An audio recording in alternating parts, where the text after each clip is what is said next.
आज तक मीरा भाईंदर शहर में प्रताप सरनाईक के हाथ में कभी महानगर पालिका आई नहीं है। मगर जिनके भी हाथ में महानगर पालिका आई, जिनकी भी सत्ता शिंदे साहब मुख्यमंत्री होने से पहले इस राज्य शासन में थी, उन्होंने कभी ये बंगाली समाज के बारे में कुछ सोचा? उनको 1000 फुट जाने दो या 4000 फुट जाने दो, 1 फुट भी जगह देने की कभी कोशिश की? इतना ही नहीं, बल्कि दुनिया के नक्शे में मीरा भाईंदर शहर सबसे स्वच्छ और सुंदर हो, इसके लिए प्रताप सरनाईक काम करता था। और उसके माध्यम से लोगों ने 1 बार नहीं, 2 बार नहीं, बल्कि तीसरी बार भी मुझे चुन के दिया। हमने यही गिना, कुछ भी होने दो, मगर इस देश के अखंडता को और एकता को अगर कायम रखना है, हर समाज को, हर समाज भवन को न्याय मिलना चाहिए। यही प्रताप सरनाईक ने अगर सोचा है तो उसका गुनाह नहीं हो। और मैं आगे करते रहूंगा। कहते हैं, हिंदी में कहावत है, गजराज जो है ना, गजराज, तो जब ये बाजार में घूमते रहता है तो बहुत सारे कुत्ते उसके नीचे से जाते रहते हैं। इन्हें कहावत बोला जाता है कि हाथी चले बाजार, कुत्ते भौंके 1000। कुत्तों को भौंकने दो, हम हाथी की तरह, शेर की तरह आगे चलते जाएंगे, क्योंकि जनता हमारे साथ है। इसलिए बार बार ये जनता हमको चुन के देगी और ये होते ही रहेगा आगे आगे, क्योंकि विकास के काम शहर में हो रहे। खाली समाज भवन प्रताप सरनाईक नहीं बना रहे। प्रताप सरनाईक ने कम से कम 1400 करोड़ रुपए के रास्ते इस मीरा भाईंदर शहर के लिए राज्य शासन के माध्यम से उसको सैंक्शन ले लिया है। MMRDA कर रहे हैं, राज्य शासन के नगर विकास डिपार्टमेंट से निधि आ रहे। हमारे मीरा भाईंदर महानगर पालिका के कमिश्नर साहब भी उसके लिए बहुत सारा निधि खर्च कर दे। सर, आपने अपने भाषण में एक उदाहरण दिया, हत्ती चले बाजार, कुत्ते भौंके 1000। ये एक्चुअल किसके लिए था? और देखिए, लोक प्रतिनिधि के तौर पे काम करने वाले, अभी तो हमारी शिवसेना भाजपा की युति है, तो युति में तो हमारे ऊपर कोई आरोप नहीं करेगा। मगर युति के बाहर के लोग जो है, जिनको शंका है, कोई अलग पार्टी के लोग हैं या खुद के स्वार्थ के लिए अगर समाज को अपने साथ में रखने का अगर कोई काम करता है, तो उनके लिए, वो हर इंसान के लिए जो काम करते रहता है, तो वो यही कहता है कि हम अगर हाथी चले बाजार तो कुत्ते भौंके 1000। तो हाथी ने अपना काम करके रहना चाहिए। कुत्तों को भले भौंकना है तो वो भौंकते रहे, मगर हाथी चलना बंद नहीं करना चाहिए, क्योंकि उसका मार्गक्रमण उसको करना है।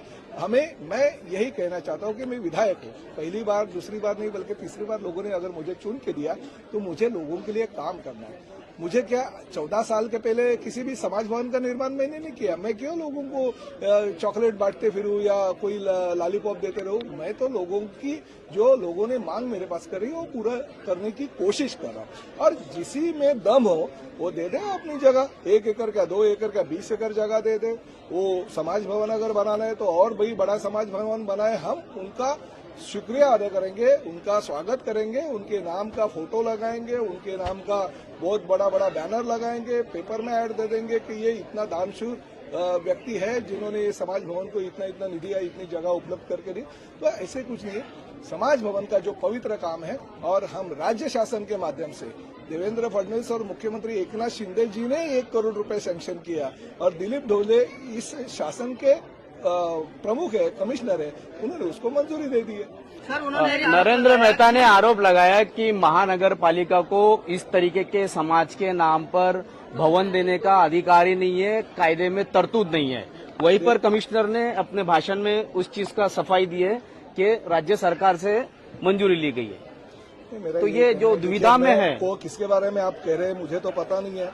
नरेंद्र मेहता जी मेरे बहुत ही प्यारे और बहुत ही अजीज दोस्त है। वो ऐसा नहीं कहेंगे। शायद आपके माध्यम से आप हमारे दोनों में कुछ आपसी ये करने की अगर कोशिश करते रहोगे तो हमारी युति अभेद्य है। ये फेविकॉल का जोड़ है, जो जोड़ कभी टूटेगा नहीं। और भविष्य में इसी मीरा भाईंदर शहर को आगे लेके जाने के लिए, और राज्य में देवेंद्र फडणवीस और एकनाथ शिंदे जी सरकार आगे और अच्छा विकास के काम करने के लिए, अगर हमारे दोनों के बीच में और हमारी बहन भाइयों के बीच में अगर कोई झगड़ा लगाने की कोशिश करेगा तो बहुत ही गलत है।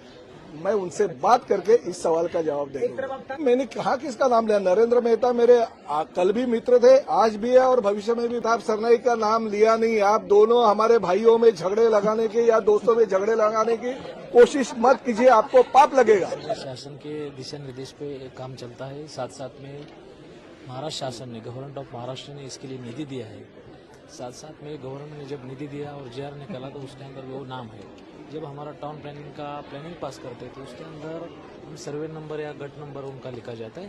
तो इसलिए प्रोविजन है नहीं, ये सब पूरा हम देखने के बाद काम करते हैं और आगे भी वैसा ही करेंगे। जो शासन निधि देता है तो पूरा चेक करने के बाद आता है, उसके बाद कलेक्टर साहब का अप्रूवल रहता है।